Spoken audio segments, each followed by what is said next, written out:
দর্শক, এই মুহূর্তে আমরা দেখছি তুমুল উত্তেজনা। পুলিশ কিন্তু একটির পর একটি সাউন্ড গ্রেনেড নিক্ষেপ করছে, পাশাপাশি জল কামান কিন্তু চলছে। আমরা সরাসরি আপনাদেরকে দেখানোর চেষ্টা করছি ইসলামী ব্যাংক গ্রাহক ফোরামের যে কর্মসূচি, সেখানে পুলিশ এবং গ্রাহক ফোরামের যে সংঘর্ষ, সেটা থেকে সরাসরি দেখানোর চেষ্টা করছি।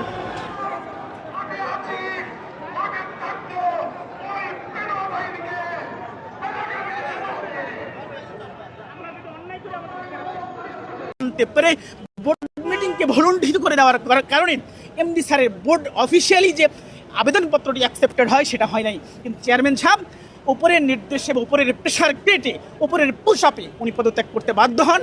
এবং একটা সময় আমরা মিডিয়ার মাধ্যমে দেখতে পাই ফাইনালি সেই ফ্যাসিস্টের দোসর 5ই আগস্টের আগে এস আলমের যে অর্থ লুটপাটকারী, যিনি বাংলাদেশের ওই সময়ের ডেপুটি গভর্নর ছিলেন, 5ই আগস্টের ম্যানেজমেন্ট আসার পরে সেই ম্যানেজমেন্ট মনে করেছে এই দোসরদের রাখা সম্ভব নয়। এই দোসর দেশে থাকলেও, পালিয়ে না গেলেও তিনি তখন অফিস করতেন না। পরবর্তীতে ডক্টর ইউনূসের সরকার এসে নতুন কর্তৃপক্ষকে বসানোর পরে সেখানে তার নাম ছিল না, সেখান থেকে তিনি উইথড্রল, সেখান থেকে তিনি বঞ্চিত, সেখান থেকে তিনি বিতাড়িত।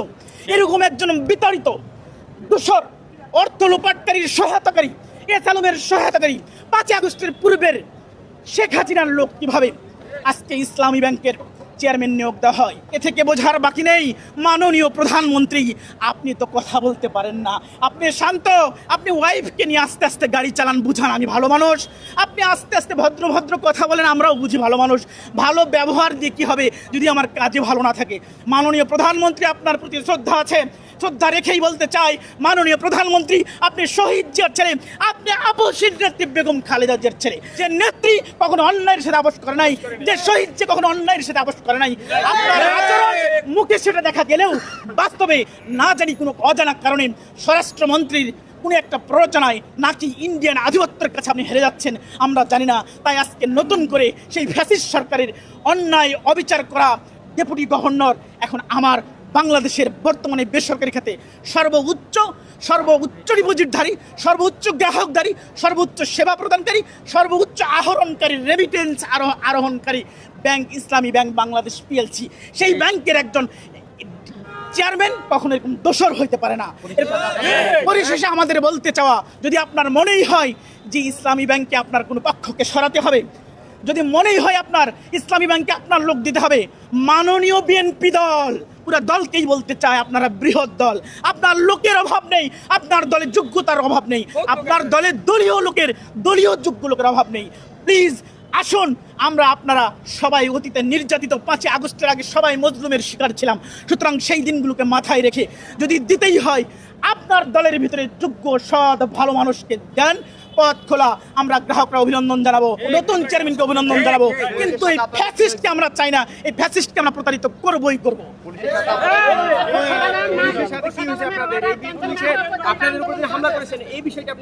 আর তখন সকালের হামলার বিষয়, আমরা যে দাঁড়িয়েছিলাম, ব্যাংক খুলবে 10টায়, তার 15 মিনিট আগে ব্যাংকের এমপ্লয়িরা ঢুকবে, এটা স্বাভাবিক নিয়ম, কাস্টমার ঢুকবে 10টার পরে বা 10টা 1 থেকে, কিন্তু তখন বাজে 9টা বা 9:15। আমাদের দলীয় লোকজন অথবা আমাদের যারা নেতা, তারা বারবার বলছে আপনারা ব্যাংকে ঢোকার জন্য একটু পথ রাখুন, আপনারা ঝামেলা করেন না, দূরে যায় না, পুলিশের কাছাকাছি যাওয়ার দরকার নেই। আমাদের যেভাবে বলা হচ্ছে আমরা এইগুলো নির্দেশনাই মেনে চলছি, কিন্তু বিক্ষিপ্ত জনতা যখন একসঙ্গে একত্রিত হয় তখন সকল কথা 100% বাস্তবায়ন হয় না, এটা আমরা বুঝি।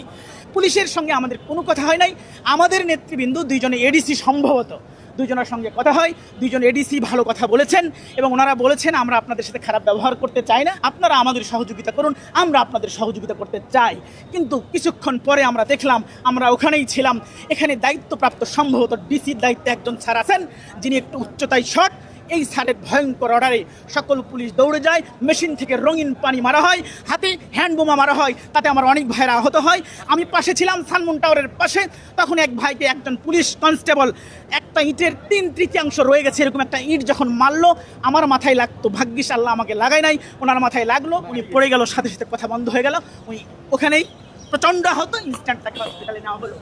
এই যদি হয় 5ই আগস্টের পরের পুলিশের কথা, পুলিশের আচরণ, এর চেয়ে দুঃখ। ঠিক, আসলে যেমনটা শুনছিলেন, আমরা এই মুহূর্তে রয়েছে ইসলামী ব্যাংকের যে মতিঝিল শাখার যে হেড অফিসটি রয়েছে তার সামনে, এবং এই জায়গাটির মধ্যে সকালবেলায় পুলিশের সাথে এখানে গ্রাহক যারা আন্দোলন করছিল তাদের সাথে সংঘর্ষের ঘটনা ঘটে, এবং গ্রাহকরা আসলে অভিযোগ করছেন যে তাদের উপরে টিয়ার গ্যাস এবং সাউন্ড গ্রেনেড নিক্ষেপ করা হয়েছে এবং তাদের বেশ কয়েকজন সদস্য গ্রাহক আহত হয়েছে। তবে তারা অভিযোগ করছেন যে হচ্ছে এই ব্যাংকটি আওয়ামী লীগ সরকারের সময়ের মতোই এই বর্তমান সরকার এটি দখলের চেষ্টা করছে এবং এই সালাম গ্রুপের যে অভিযুক্ত দোসর রয়েছে এবং তাদেরকে দিয়ে এই ব্যাংকটি পরিচালনার চেষ্টা করছেন। এবং যিনি এই বর্তমান সরকারের আগে অন্তর্বর্তী সরকারের সময় চেয়ারম্যান ছিলেন, ঠিক তাকে চাপ দিয়ে সরিয়ে দেওয়া হয়েছে এবং বর্তমান চেয়ারম্যানকে পরিকল্পিতভাবে বসানো হয়েছে এবং বসিয়ে ঠিক আগে যেভাবে আওয়ামী লীগ সরকারের সময় যেভাবে ব্যাংকটি দখলের অভিযোগ উঠেছিল ঠিক সেভাবে আবারও ব্যাংকটি দখলের চেষ্টা করছে, এমনটাই এখানে আন্দোলনকারী গ্রাহক যারা রয়েছে তারা আসলে ঠিক এমনটাই বলছেন। এবং সকাল থেকেই এই জায়গাটির মধ্যে ইসলামী ব্যাংকের যারা গ্রাহক রয়েছে তারা এই জায়গাটির মধ্যে আন্দোলন করছে এবং সেই আন্দোলন অবস্থান কর্মসূচির মধ্যেই পুলিশের সাথে তাদের ধাওয়া পাল্টা দেওয়া হয় এবং সেখানেই পুলিশ তাদেরকে ছত্রভঙ্গ করতে তাদের উপরে টিয়ার গ্যাস এবং জলকামান নিক্ষেপ করে, এমন অভিযোগ করছে যে তাদের উপরে সাউন্ড গ্রেনেডও নিক্ষেপ করা হয় এবং ঠিক সেই মুহূর্তে বেশ কয়েকজন সদস্য গ্রাহক যারা ছিল আসলে তারা আহত হয়। এবং আমরা দেখতে পাচ্ছি যে জায়গাটির মধ্যে এই মুহূর্তে এখনও ইসলামী ব্যাংকের গ্রাহক যারা রয়েছে তারাই আমরা অব্যাহত থাকবে ইনশাআল্লাহ। আমাদের সিদ্ধান্ত ফ্যাসিস্টের দোসর ঠিক আমরা দেখতে পাচ্ছি আমরা কোনোভাবেই এসালামের দোসর, এসালামের প্রেতাত্মা ব্যাংক খেকো ঠিক আপনারা দেখতে পাচ্ছেন এই মুহূর্তে এখনো গ্রাহকরা কিন্তু এই জায়গাটির মধ্যে তারা চেয়ারম্যান হিসেবে আমরা মানি না। আপনার শুভবুদ্ধি আমরা কামনা করছি, আপনি দ্রুততম সময়ের মধ্যে এই চেয়ারম্যানকে অপসারণ করে ইসলামী আদর্শবান একজন চেয়ারম্যানকে ইসলামী ব্যাংকে নিয়োগ করুন, অন্যথায় ইসলামী ব্যাংকে সারা বাংলাদেশের ইসলামী ব্যাংকের 3 কোটি গ্রাহক মাঠে নেমে আসবে। আজকে ব্যাংক ঈদের ছুটির পরে নতুন আমাদের অফিস খুলেছে। আমরা আমাদের ব্যবসা বাণিজ্য সমস্ত কিছু ফেলে ইসলামী ব্যাংকের সামনে অবস্থান নিয়েছি। আমাদের কষ্টার্জিত টাকা ইসলামী ব্যাংকে আমরা আমানত হিসাবে রেখেছি।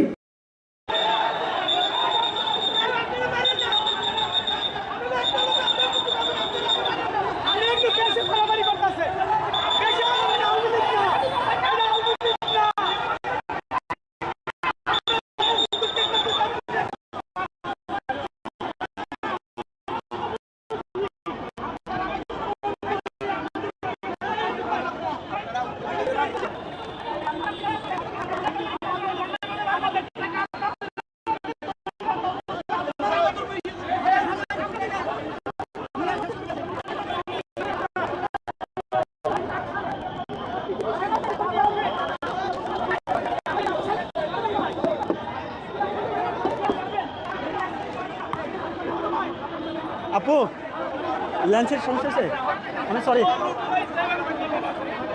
বার বুঝতে পারিনি, সাবধানে থাকবে ওদিক থেকে